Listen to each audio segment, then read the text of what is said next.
Short on time for dinner. Foodland Ontario's Teresa Makarewicz joins us with 2 recipes you can cook up very quickly.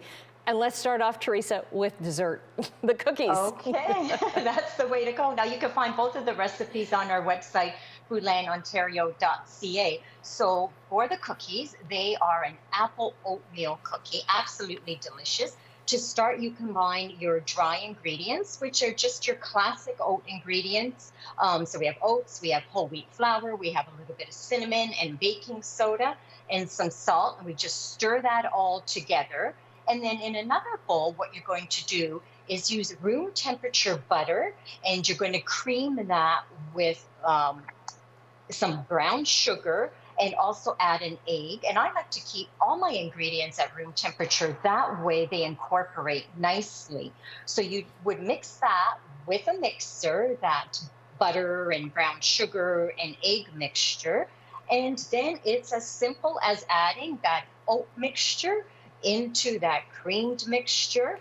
And then we have our secret ingredient. And that is, we're adding 2 cups of diced apple into that. And that's what's going to make that classic oatmeal apple a little bit different. And the apples also give the cookie a little bit of moisture, and you're also getting some fiber with it too. And it makes it taste absolutely delicious. So these will go on a cookie sheet.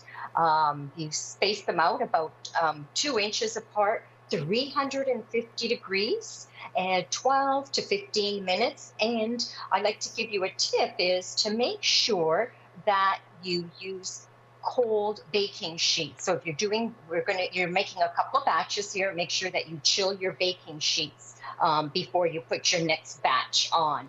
And they store perfectly in a tin, as we have here, for about 2 days. You could freeze them, and I have to warn you, they're just as delicious frozen as they are fresh. Oh, that would be great.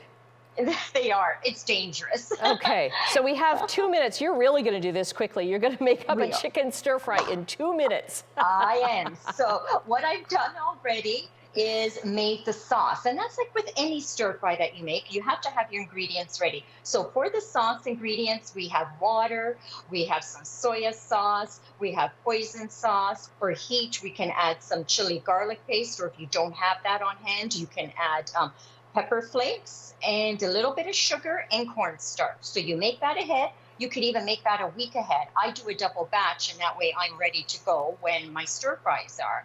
I've also cooked up some chicken. It's boneless, skinless thighs that I'm using today. You could use a breast. So you have that ready. That cooks, stir fry that in your pan. And I'm just going to turn up my heat to about medium high, and I'm going to do the vegetables. So for the vegetables, I have some carrots, and I have some onion, and also some greenhouse peppers, all Ontario goodness.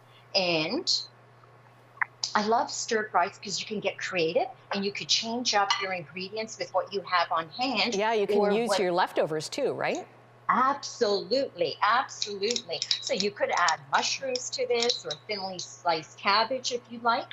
I've just added 1 tablespoon of minced Ontario garlic, and that's just going to punch up the flavors. So this would stir fry for about 3 to 5 minutes until your vegetables are nice and tender. And another tip is I prepare my vegetables the night before, and then I put a wet tea towel or a paper towel, and I refrigerate it. That way it just speeds it up as well. So we return our chicken, and we return our sauce, and you just cook it until it's thickened. All righty, and we're going to show, Teresa, you keep talking, we're going to show the finished version here because we have run out of time, but we've got both recipes up on our website at chch.com, so you can grab them there.